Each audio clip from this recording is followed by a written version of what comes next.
네, 요 설교는 제가 2달 전쯤에 우리 담임 목사님 부재이실 때 제가 했었었는데, 그때 이제 요 기계가 좀 원활하지 않아가지고 거의 설교를 못 들으셨던, 저희 우리 사모님 빼시고는 거의 못 들으셨던 걸로 기억이 돼서 한 번 더 우리 좀 말씀을 전하면 좋겠다 생각이 들어서 우리 본문을 또 그렇게 정했습니다.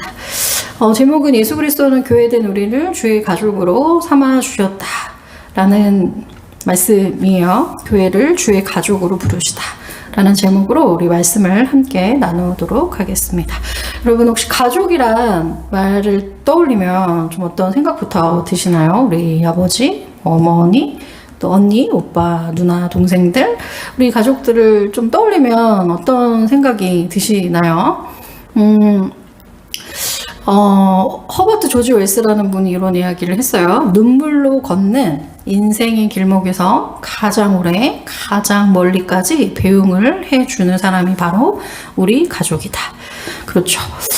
인생이라는 쉽지 않은, 그리고 짧다면 짧고 또 길다면 긴 여정에서 우리가 실수하고 넘어져서 많은 사람들이 질타하고 또 떠난다 할지라도 마지막까지 나의 편이 되어주는 든든한 울타리가 바로 가족이죠.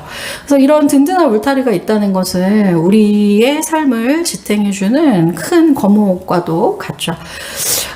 이런 가족이란 사전적인 의미로 혈연, 또 혼인, 입양 등으로 관계되어서 같이 일상의 생활을 공유하는 사람들의 집단, 공동체 또는 그런 이제 구성원들을 사전적인 의미로 이야기를 합니다. 그런데 혈연, 혼인, 입양뿐만 아니라 성경은 현세와 내세를 함께하는 진짜 가족이 있다라고 이야기를 합니다. 예수 그리스도를 통해서 하나님과 대적하던 우리가 하나님을 아버지라 부르는 하나님의 자녀가 되어서 하나님과 가족이 되었고, 그리스도 안에 함께 있는 다른 지체들도 하나님을 한 아버지라 부르기 때문에 형제, 자매가 되어서 하나님 나라의 복됨을 누리면서 이 땅에서 그리스도를 머리 삼아 한 몸으로 살아가고, 또 그 형태로 내세에서도 가족으로 함께 살아갈 가족 공동체가 바로 교회입니다. 그래서 오늘 마가복음 3장의 말씀을 통해 예수님께서 교회된 우리를 가족으로 부르신 이유가 무엇이며, 가족으로 부르신 이유가 무엇이며, 또 부르심 받은 가족이 마땅히 지녀야 하는 특징과 또 반대로 합당하지 않은 모습이 무엇인지 오늘 본문을 통해서 좀 함께 살펴보도록 하겠습니다. 하나님께서 교회된 우리를 이런 주님의 가족으로 불러주셨는데, 오늘 본문을 함께 살펴보면 예수 그리스도께서 왜 교회를 가족 삼으셨고 교회에게 무엇을 맡기셨는지를 잘 알 수가 있습니다. 먼저 7절부터 20절까지 좀 함께 살펴보도록 하겠습니다. 10절이요, 10절. 오늘 본문을 먼저 좀 7절부터 10절을 보면 마가복음 1장에서부터 예수님께서는 하나님 나라의 복음을 선포하고 또 부지런히 가르치셨죠. 또 하나님 나라가 이 땅 가운데 임했다는 것을 가시적으로 드러내시는 여러 기적들을 통해서 예수님께 나오는 수많은 사람들이 등장을 합니다. 그래서 얼마나 많은 사람들이 예수님께 나왔는지 구절을 보시면 무리가 애워싸 미는 것을 피하기 위해서 작은 배를 대기하도록 제자들에게 명령을 하시죠. 저도 이렇게 수많은 사람들이 와서 애워싸는 광경을 몇 번 봤어요.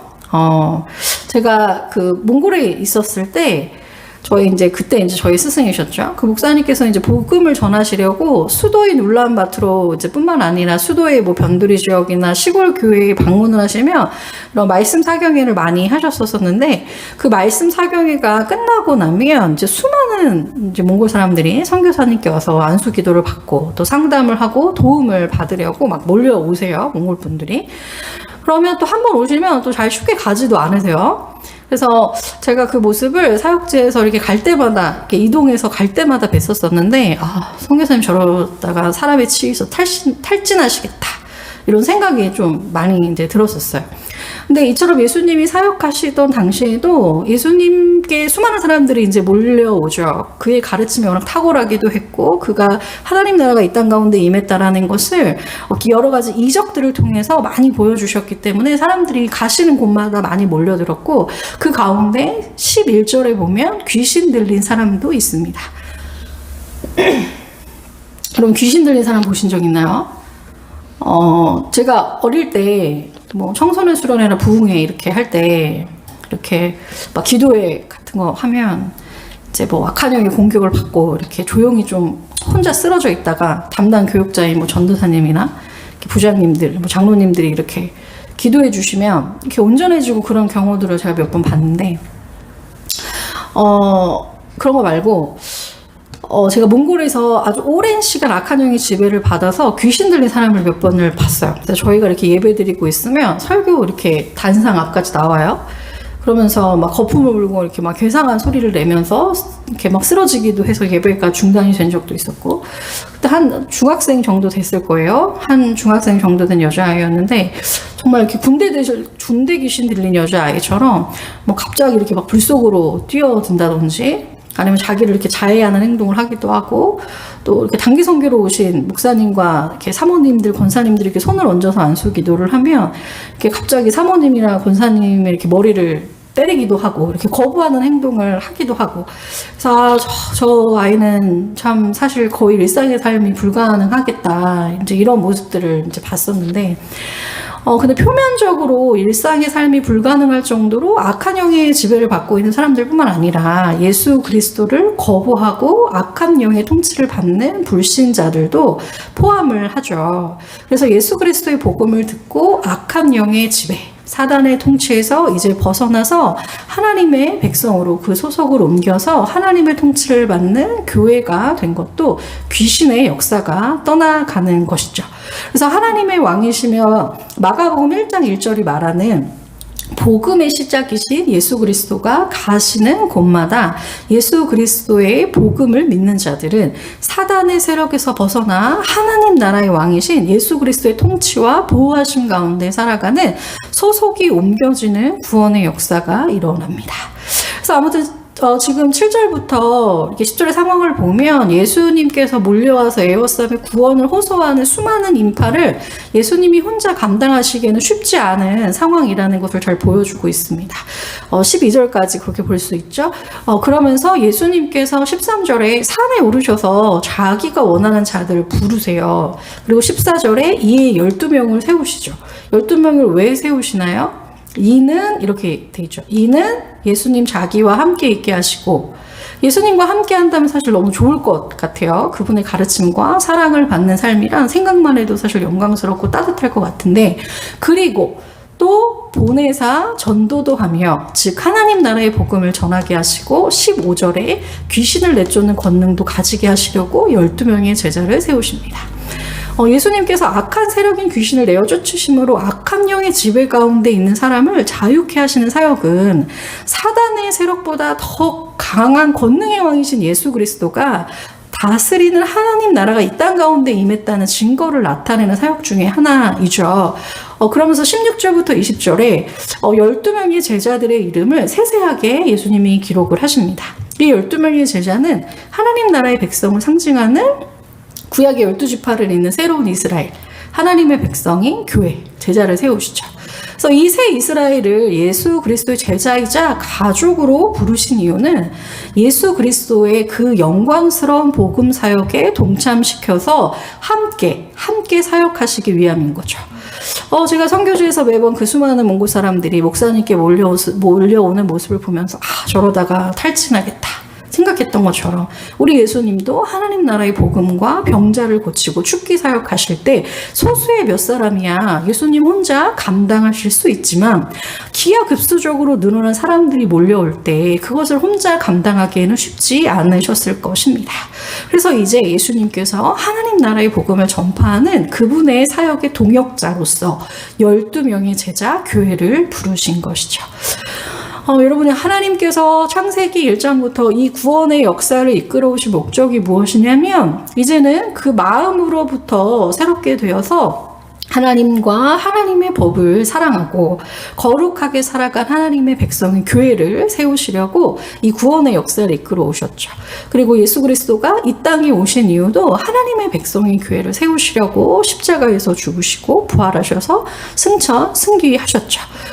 그렇다면 예수님께서 하나님 나라의 복음을 전하는 사역에 하나님의 백성인 교회를 상징하는 이 12명의 제자를 세우시고 사명을 맡기신 이 말씀을 오늘 우리 삶에 어떻게 적용을 할 수 있을까 좀 생각을 해보면 하나님의 구원 경륜의 목적인 이 교회를 세우는 일에 우리 물된 동산교회 한 분 한 분을 주님이 부르신 거죠. 그래서 우리를 하나님의 백성인 교회이며 주님의 가족으로 부르신 이유는 이 영광스러운 하나님의 구원 사역에 동참하게 하시려고 부르신 거죠. 그래서 하나님의 구원 사역에 동참하는 것은 주님이 세우신 이 주님의 몸된 교회를 세워가는 거죠. 그래서 하나님께서 에베소서 4장의 말씀과 같이 주님의 몸인 교회를 세워갈 때 머리이신 예수 그리스도와 연합되어 있는 그 몸된 지체들에게 각가지 다양한 은사들을 주셔서 서로 섬기면서 그리스도의 몸을 세워가도록 하셨죠. 그 가운데 각 마디의 목회자는 교회가 무엇이며 또 교회가 어떤 원리로 세워져 가는지를 성경의 근거에서 분명히 가르쳐야 하겠죠. 교회가 목사 한 사람의 섬김만으로 자라지 않는다는 거 성경을 통해서 우리 성도님들 잘 배우셨을 텐데 목사도 지체 중에 하나이기 때문에 성도의 도움을 받아서 그리스도께 자라겠죠. 그리고 각 마디의 목회자는 주님의 말씀을 잘 대언해서 교회가 서로 연결되어서 한 몸으로 유기적으로 잘 세워가도록 말씀으로 섬기는 거죠. 목회자만 그렇지 않죠. 목회자뿐만 아니라 성령을 받아 구원받은 하나님의 백성이요 머리 대신 예수 그리스도와 연합된 몸으로 존재하는 신자라면 주님이 누구에게든지 은사를 선물로 주셨죠. 그래서 은사를 주신 목적은 다른 지체와 몸된 교회를 위해 이 주님께서 주신 은사를 아주 적극적으로 사용함으로써 봉사의 일을 해서 서로가 서로에게 도움을 받고 섬김을 받음으로 그리스도의 몸된 교회를 세워가도록 하신 거죠. 그래서 주님이 주신 은사를 가지고 봉사의 일을 해서 그리스도의 몸을 세우는데 우리가 기여한다면 그거는 하나님의 구원 사역의 동역자로 동참하는 아주 영광스러운 일이죠. 그래서 내가 하는 이 일이 사람들이 볼 때는 굉장히 작은 일처럼 보이지만 교회를 위해서 뭐 피아노 반주를 하고 교회 학교 교사를 하면서 아이들에게 복음을 가르치고 뭐 청소를 하고 뭐 만찬을 위해서 음식을 준비하고 또 예배실을 정리하고 또 자기가 있는 위치에서 다른 지체와 주님을 위해 섬겨서 교회가 온전해지는 데 기여한다면 여러분은 하나님의 구원 경륜의 절정인 이 교회를 세우는 일에 하나님의 동역자로서 영광스러운 사역을 감당하고 있는 것입니다. 그래서 이 복음의 원리를 알면 누가 시키지 않아도 주님이 주신 은사를 가지고 아주 더욱 적극적으로 섬기게 되어지죠. 그래서 하나님께서 이 구원의 역사를 이끌어온 목적이 하나님의 백성이 교회를 세우기 위함이셨다면 주님이 세우신 이 교회를 온전하게 하는데 내가 기여했다는 것은 어느 부분이든 주님이 주신 은사로 기여했다면 그거는 하나님의 관심이 가장 큰 사역에 동참하고 있는 아주 영광스럽고 복된 인생인 것이죠. 이것이 주님이 우리를 가족으로 부르신 자들이 누리는 특권이죠. 아주 귀하고 가치 있고 중차대한 일은 가장 신뢰하는 사람, 내 어깨를 맡길 수 있는 가족에게 제일 먼저 부탁하잖아요. 그리고 그 중요한 일이 잘 성사되었을 때 함께 영광을 누리고 기쁨을 누릴 때도 함께 하게 되죠. 그래서 주님께서 우리에게 하나님의 구원 사역에 동참하게 하셨다는 이 복음의 영광스러움을 우리 주님께서 오늘 우리의 영적인 안목을 아주 활짝 여셔서 밝히 보게 하게 하시는 은혜가 이 시간에 함께 하기를 원합니다. 두 번째입니다. 그런데 오늘 본문을 보면 가족으로서 함께 영광에 참여할 수 없는 자, 그리고 참여할 수 있는 자의 모습이 나오는데요.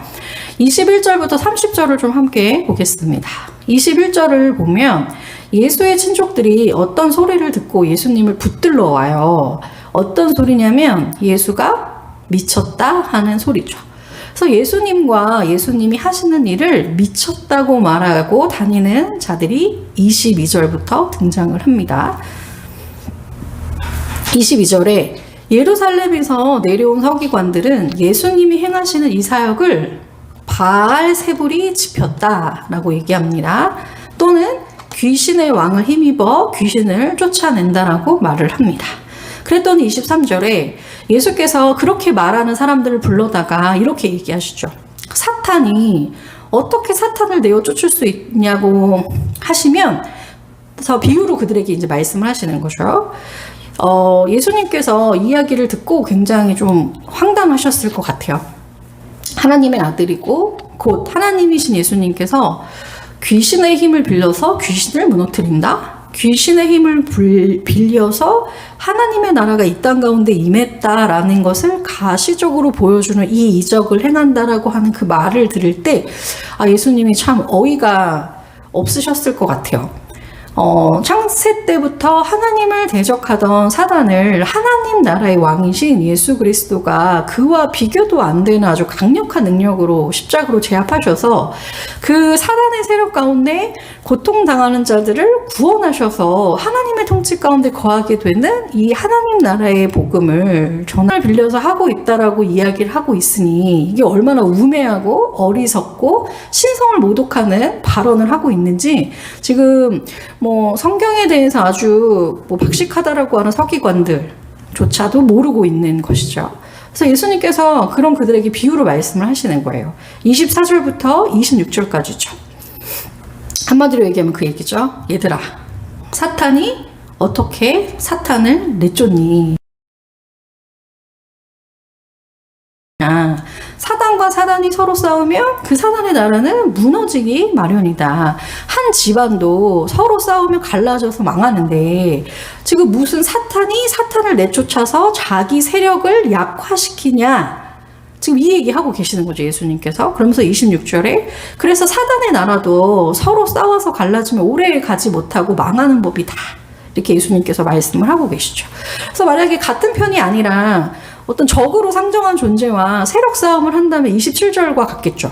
만약 어떤 강력한 힘을 가진 사람의 집에 들어가서 그 세간을 이제 털어가려고 하면 그 힘센 사람을 일단 묶어놔야겠죠. 먼저 묶어놓고 결박한 뒤에 꼼짝 못하게 무기력하게 만들고 그 세간을 털어갈 것이다 라고 이야기를 하시면서 28절에 예수님이 사람의 모든 죄와 모든 모독하는 일은 사하심을 얻되 누구든지 성령을 모독하는 자는 영원히 사하심을 얻지 못하고 영원한 죄가 된다라고 이야기를 하십니다. 그런데 30절에 보면 이들이 아직도 깨닫지 못하고 더러운 귀신이 들렸다고 또 말하는 것을 볼 수가 있습니다. 소속이 같은 나라의 사람들이 싸우면 그 나라는 오래 못 가는데 예수님과 사단은 지금 같은 소속이 아니라 오히려 27절과 같이 사단의 나라에 침투하셔서 사단의 나라에서 가장 힘이 센 사단을 십자가로 결박하시고 그 사단의 세력에 갇혀있던 자들을 끄집어내셔서 그 세간을 강탈해 오신 하나님 나라의 백성을 강탈해 오신 분이라는 것을 지금 말씀하고 있는 것이죠. 그런데 이런 예수 그리스도를 하나님 나라의 통치자인 왕이요 우리를 구원하시는 구원자로 믿지 않고 그가 그리스도의 영이신 성령의 능력으로 행하시는 사역을 믿지 않고 귀신이 들렸다고 하며 귀신에게 소속된 것으로 세상이 속해서 세상의 힘을 빌려 행하는 것이라고 믿는다면 그거는 성령을 회방하는 죄로서 용서받지 못할 죄라고 주님이 말씀하시는 거죠. 그래서 우리가 아무리 고학력자이고 빼어난 미모를 갖고 높은 권력을 가지고 있다 하더라도 부귀 영화를 누린다고 하더라도 예수 그리스도를 믿지 않고 부인하는 죄는 하나님께 절대로 용서받을 수 없는 죄이죠. 그래서 성령을 회방하는 자로서 예수님의 가족이 될 수 없습니다. 그럼 이 말씀을 제가 연구하면서 어떻게 적용할 수 있을까? 좀 생각을 해봤어요. 예수 그리스도가 성령으로 행하신 사역에 대해서 우리가 부인하는 모습이 있다면 그것은 무엇일까? 이렇게 좀 생각을 해봤어요. 많은 분들이 예수님께서 나의 죄를 위해서 십자가에서 죽으시고 부활하셨다는 것을 부인하지는 않습니다. 그런데 십자가에서 죽으시고 부활하신 예수 그리스도가 세우신 교회에 대해서 부인하고 있지는 않은가? 저희가 함께 생각해 보기를 원합니다. 예수 그리스도가 이 땅에 오신 이유는 십자가로 그분의 몸된 교회를 세우시기 위해서 오셨죠.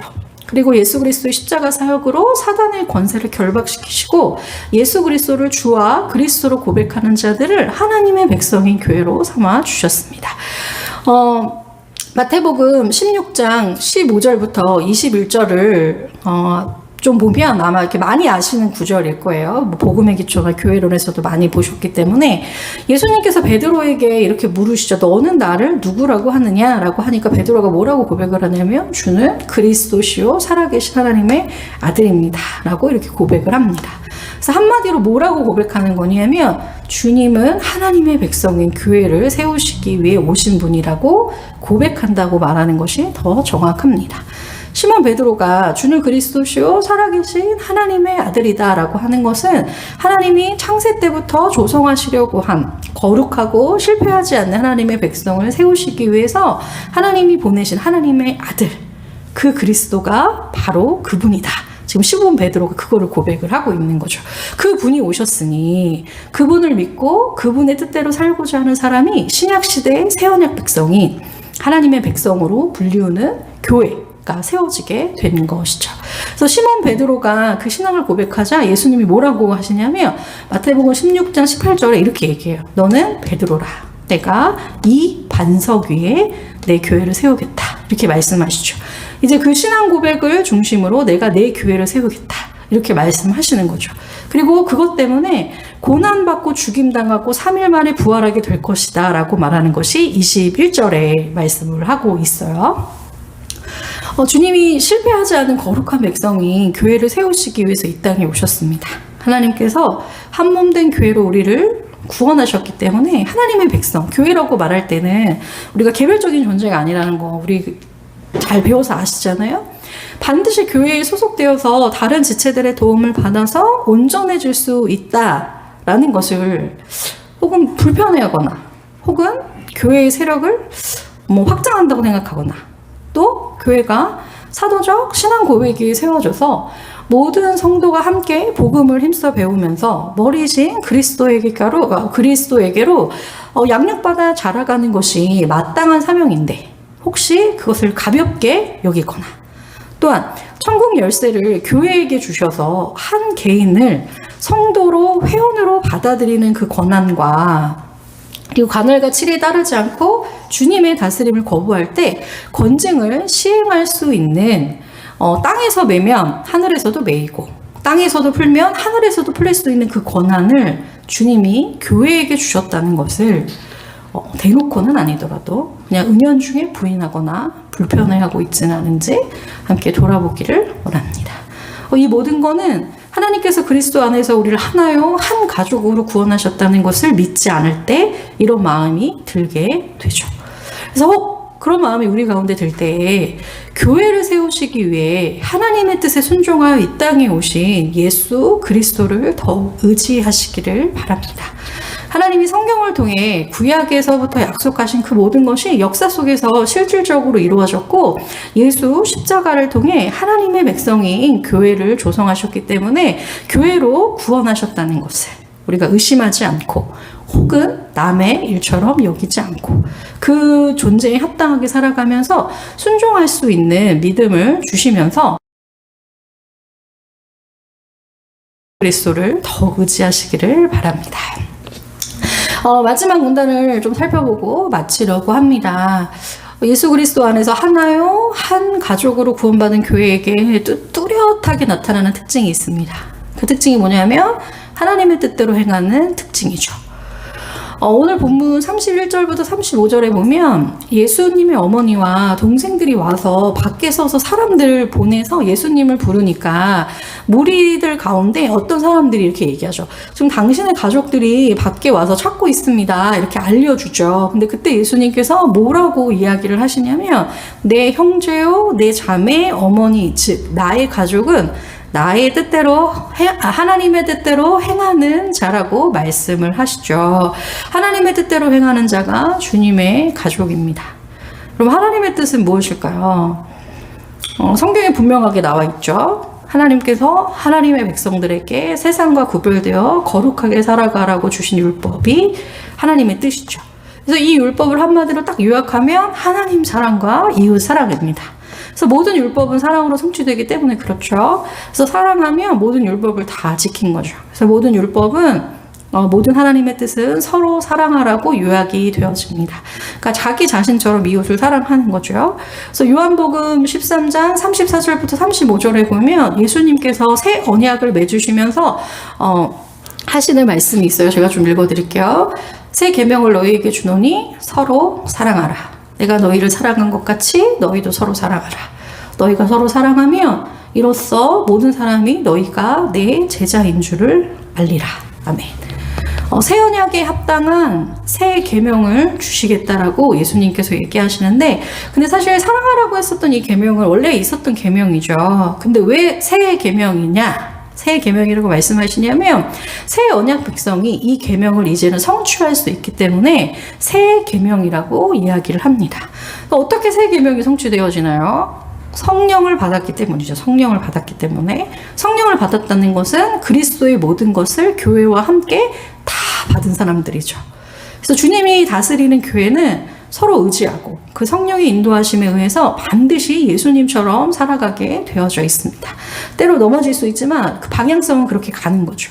그래서 주님이 주신 그 새 계명을 따라서 예수님처럼 서로 사랑하면 이로써 세상으로 하여금 너희가 내 제자인 줄 알게 될 것이다 라고 예수님께서 말씀하신 거죠. 제가 지난번에도 말씀드렸었던 것 같아요. 제가 이제 모교에서 이제 고신 교단에 속해 있었었는데, 그때 이제 고신에서는 뭐 중등부, 고등부, 대학부 이렇게까지 뭐 캠퍼스에 막 복음화를 위해서 교회가 이렇게 연합해서 뭐 예수를 위한 뭐 학생의 약자인 이제 SFC 학생신앙 운동 뭐 이런 거 이제 훈련을 받았었었는데, 그때 중고등부 학생들이 연합해서 모여서 막 주님의 영광을 위해 살아가게 해주십시오. 우리를 통해서 사람들에게 하나님의 영광이 드러나게 해주십시오. 뭐 이런 이제 막 구호들도 외치고 기도도 많이 하고 썼었는데, 그런데 우리가 성령을 받은 자로서 세상에서 주님의 영광을 가장 잘 드러내는 것은 세상과 전혀 다른 원리로 서로를 깊이 사랑하는 것이다 라고 성경이 이야기를 하죠. 그래서 그때도 이 말씀을 제가 더 정확하게 연구해서 알았다면 더 살아가길 힘썼을 것 같은데, 이 말씀을 하신 후에 예수님께서 십자가에 달려서 죽으셨거든요. 예수님이 얼마나 우리를 사랑하셨냐면 죽기까지 사랑하셨어요. 그래서 사실 인성을 입은 인간이 할 수 있는 최고의 사랑이죠. 그래서 자기를 내어주시면서 다른 사람의 안위를 먼저 생각하고 사랑하며 섬기는 것은 하나님이 영원하시며 영원한 삶이 있다는 것을 믿는 사람들이 그렇게 살아갈 수 있죠. 그래서 주님이 우리를 구원하신 목적도 이 땅에서 다음 세상의 삶의 원리를 따라서 미리 살아보라고 이 땅에서 구원하시고 이 땅에 두셨잖아요. 우리 목사님 항상 이제 얘기하시는 것처럼 예수님이 우리를 구원하시고 천국 가는 게 목적이었으면 구원 받자마자 바로 데리고 가셨을 텐데 이 땅에 두신 목적이 있지 않냐 이렇게 얘기하시는 것처럼, 그래서 이 땅에서 세상과 다른 초월적으로 사랑하며 살아가는 교회 공동체를 보면서 진짜 하나님 나라가 있다면 그 나라의 백성들은 저렇게 살아가겠구나, 그 품격과 지향하는 바가 진짜 땅에 두고 있지 않고 하늘에 두고 있구나, 나도 그 복됨에 좀 참여하고 싶다 이렇게 고백하게 되죠. 그럼 제가 적용점을 좀 생각해 봤어요. 초월적인 사랑이 뭘까? 세상과 다르게 사랑하는 모습이 뭘까 생각해 본다면, 갑자기 지체를 위해서 목숨을 내어주는 그런 사랑도 적용점이 될 수 있겠지만, 오늘이라는 이 시간을 살아가면서 우리는 여러 가지 이유로 관계가 틀어지기도 하고, 또는 철저한지 아주 원수까지는 아니더라도 혹 마음이 언짢아서 다가가고 싶지 않고 또 적정거리를 이제 유지하면서 이렇게 하는 것이 자신도 불편하는 것을 어느 정도 잘못도 있겠지만 그냥 상대에게 더 큰 책임이 있다고 여기면서 그냥 은연중에 그 사람을 마음에서 출교하는 그 모습들을 벗어버리고 한 몸으로 이제 인식하는 게 중요하겠죠. 한 몸으로 인식하고 가족으로 받아들이는 것을 계속 연습하는 것이 세상과 다른 초월적인 사랑을 시작하는 것이다 라는 생각이 듭니다. 왜냐하면 세상은 그렇잖아요. 관계가 틀어지고 불편하면 그냥 안 보면 사실 그만이죠. 그냥 줄 거 주고 받을 거 받고 하면 끝나는 원리가 통용되어지는 것이 이제 그런 통용되어지는 세계가 세상이지만 하나님의 백성인 교회는 그렇지 않죠. 지난번에도 제가 간증으로 좀 말씀을 드렸었어요. 이 말씀을 좀 연구하고 준비할 때 누가 좀 생각이 떠올랐냐면 우리 이제 사모님, 어머님이 제가 좀 떠올랐어요. 2개월 전쯤이었죠. 이제 제가 이제 월요일 날마다 나사렛 신대원 전도사님들에게 성경을 가르칩니다. 그래서 이제 그때 이제 강의를 막 하고 있었는데 그날 잠깐 쉬는 시간에 이제 목사님하고 통화를 했는데 이제 장애인 어르신께서 소천하셔서 지금 이제 가고 있다 이렇게 얘기를 하시더라고요. 그래서 너무 당황해서 저도 이제 모임을 뭐 어떻게 인도했는지 잘 모르는데 근데 이제 모임을 잘 마치고 나서 이제 밤에 목사님과 통화를 다시 했어요. 다음날 3시에 이제 조문이 가능하다고 해서 이제 다음날 이제 병원으로 제가 이제 갔는데 이제 고인과 이제 목사님 또 사모님께 인사를 드리고 이제 지인분들이 계셔서 이제 한책사 간사님들도 오시고 하셔서 이렇게 교제를 좀 하다가 제가 사모님, 어머님 이쪽 권사님이랑 잠깐 이제 교제를 나눈 시간이 조금 있었어요. 그래서 제가 권사님을 2번 뵀어요. 목사님 댁에서 1번 뵀고 저희 교회에서 1번 뵀고 장례식장에서 이제 3번 뵀었었는데 사실 우리 그 관리하시는 권사님이 소천하셨다고 그 소식을 들었을 때 사실 가장 먼저 제가 좀 걱정되는 분이 어머님이셨어요. 어머님이 사실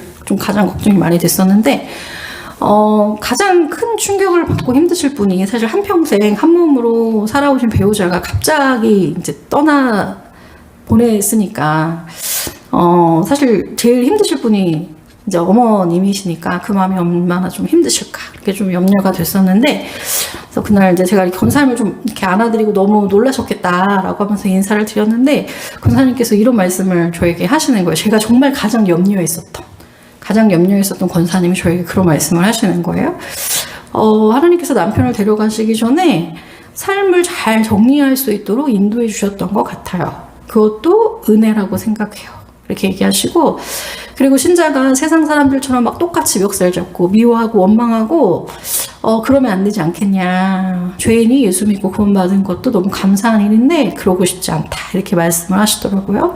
그래서 제가 목사님이 인간적인 감정으로 충분히 힘드실 텐데 지금 믿음으로 견디고 계시는구나. 성령이 붙들고 계시는구나. 이런 생각이 좀 들더라고요. 이제 그러면서 제가 덧붙이셨던 말 때문에 사실 더 좀 이렇게 각성이 됐는데 무엇보다 그 작업을 부탁하셨던 그 권사님이 죄책감에 힘들어하실까봐 그게 좀 제일 걱정이 된다고 하시면서 하나님의 섭리 가운데 일어난 일이기 때문에 그분한테 절대 죄책감 갖거나 뭐 이상한 생각하지 마시라고 그걸 우리 남편도 원하지 않을 거다라고 이렇게 하시면서 울고 있는 그분을 이렇게 안아주셨다고 저한테 이렇게 말씀을 하셨어요. 그러면서 한 단계 더 나가시더라고요. 권사님이 뭐라고 얘기하시냐면 권사님 앞으로 교회에서 이런저런 이제 뭐 말들이 많이 돌 거다. 그것을 가장 기뻐하는 거는 사단일 거니까 교회를 혹시 옮기거나 뭐 이렇게 하지 않고 믿음으로 잘 견디셔야 한다. 이런 얘기를 우리 권사님이 하셨다고 그 얘기를 저한테 해주셨어요. 남편의 죽음을 하나님의 섭리로 받아들이고 이렇게 마지막 작업을 부탁하신 그분에 대한 원망이 아니라 오히려 그분의 안위를 먼저 걱정하시는 그 권사님의 믿음을 보면서 예수님의 용서와 사랑이 이런 것이구나. 제가 이렇게 묵상이 되어졌어요. 사실 권사님이랑 그렇게 길지 않은 대화였어요. 길지 않은 대화였는데 뭐 그렇게 짧지는 않았지만 근데 권사님의 그 얘기를 딱 듣는데 제 영혼이 딱 반응하면서 깨더라고요. 그러면서 제가 최근 들어 정말 은혜를 받은 강렬한 기억이 아직도 남아 있습니다. 그러면서 제가 이 말씀을 좀 묵상하면서 성령 받은 신자는 이렇게 다음 세상의 원리를 이 땅에 가져와서 미리 살아가는 사람이지. 그렇지. 자기 기준에 부합하지 않은 사람을 참아주는 정도가 아니고 그냥 어린아이 같은 허물을 참아주는 정도가 아니고 죽음이라고 하는 이별을 경험하게 된 상황에서도 상대방의 안위를 먼저 걱정하고 살피고 용서하고 교회 안에서 그 사람과 한 가족 공동체로 살아가려고 하는 이러한 사랑은 많은 사람들이 그렇게 얘기하죠. 지금 이 땅에서는 안 된다. 지금 이 땅에서는 다 부족하고 연약해서 안 되고 죽어서 다음 세상에 가서는 할 수 있는 사랑이다. 이렇게 얘기하는데 그런 게 아니고 지금 이 땅에서도 초월적인 사랑이 가능하구나. 이게 신자의 능력이고 힘이구나. 라는 메시지를 제가 어떤 글이나 책이 아니라 권사님과의 대화를 통해서 현장에서 깨닫게 되었습니다. 그리고 제가 기억하기로는 그 장례를 마치시고 난 뒤 주일에 담임 목사님께서 에베소서 2장 8절의 말씀을 설교하셨어요. 그러면서 이런 초월적인 사랑을 행하게 하는 믿음은 사람에게서 나오는 것이 아니라 하나님이 선물로 주신 것이다.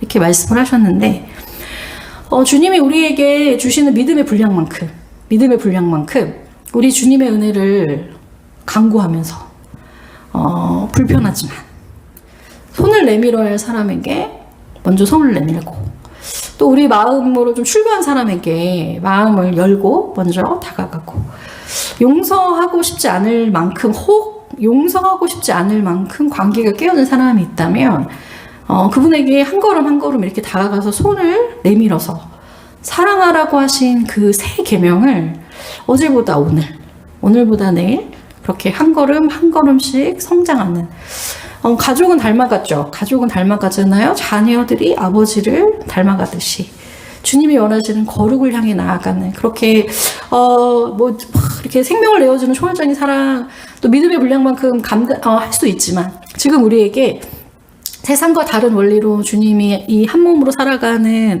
걸 원하실 때 우리가 할 수 있을 만큼 지금 주어진 자리에서 한 걸음 한 걸음씩 손을 내밀어서 주님이 우리에게 명령하신 그 새 계명을 지켜가는 그렇게 아버지를 닮아가는 그렇게 주어진 삶을 살아가는 저와 또 우리 모든 우리 물든동산교회 성도가 되시기를 주님의 이름으로 축복합니다.